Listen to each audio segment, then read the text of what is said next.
গাজীপুরের কাপাসিয়া উপজেলা নামে, ভারে ও ইতিহাস ঐতিহ্যে দেশের আর 10টা উপজেলা থেকে একেবারেই আলাদা। এটি বাংলাদেশের প্রাচীন জনপদগুলোর তালিকা করা হলে কাপাসিয়ার নাম প্রথম দিকেই থাকবে। কাপাসিয়া উপজেলাকে গুণী ব্যক্তিদের এলাকা বললেও ভুল হবে না। বাংলাদেশের প্রথম প্রধানমন্ত্রী তাজউদ্দিন আহমদ, রাজনীতিবিদ হান্নান শাহ, সাবেক মন্ত্রী ফকির আব্দুল মান্নান শাহ এবং সাবেক সচিব এম এ কাদের সরকার এই উপজেলাকে আলোকিত করেছেন।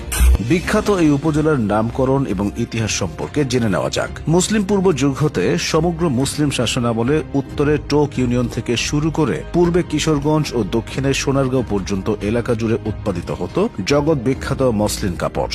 সেই মসলিন কাপড়ের জন্য মিহি আঁশের কার্পাস তুলা উৎপাদিত হতো শীতলক্ষ্যা নদীর উভয় তীরে। সংস্কৃত ও হিব্রু ভাষায় তুলার অপর নাম কার্পাস, পার্সি ভাষায় কার্বস আর বাংলা ও হিন্দি ভাষায় কাপাস।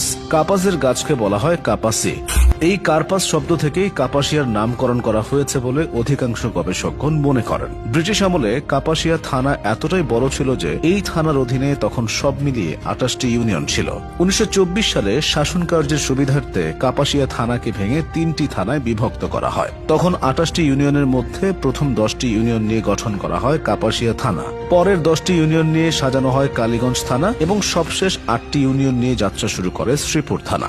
এরপর 1959 সালে তৎকালীন পাকিস্তান সরকার কাপাসিয়া থানার সিংহশ্রী ইউনিয়নকে বিভক্ত করে সিংহশ্রী ও রায়েদ ইউনিয়নে রূপান্তরিত করে। দেশ স্বাধীন হওয়ার পর 1982 সালে কাপাসিয়া থানাকে উপজেলায় উন্নীত করা হয়। 11টি ইউনিয়ন, 165টি মৌজা এবং 231টি গ্রাম নিয়ে গঠিত এই উপজেলার বর্তমান আয়তন 356 বর্গ কিলোমিটার। ভৌগোলিক দিক থেকে কাপাসিয়ার উত্তরে ময়মনসিংহের গফরগাঁও, কিশোরগঞ্জের পাকুন্দিয়া, দক্ষিণে গাজীপুরের কালীগঞ্জ, পূর্বে নরসিংদীর মনোহরদী এবং পশ্চিমে গাজীপুরের শ্রীপুর উপজেলার অবস্থান।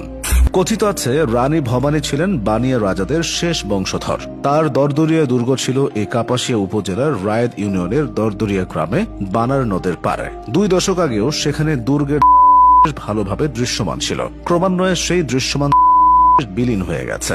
দরদরিয়া দুর্গের ইতিহাসের গল্পগুলো এখনো মানুষের মুখে মুখে। তবে টিকে আছে টোক দুর্গ, কর্ণপুর দুর্গ ও জোড়া দিঘি, দরগাপাড়ার শাহী জামে মসজিদ, বংশী বাবাজির আশ্রম এবং রানীগঞ্জের নীলকুঠির মতো প্রত্নতাত্ত্বিক স্থাপনাগুলো।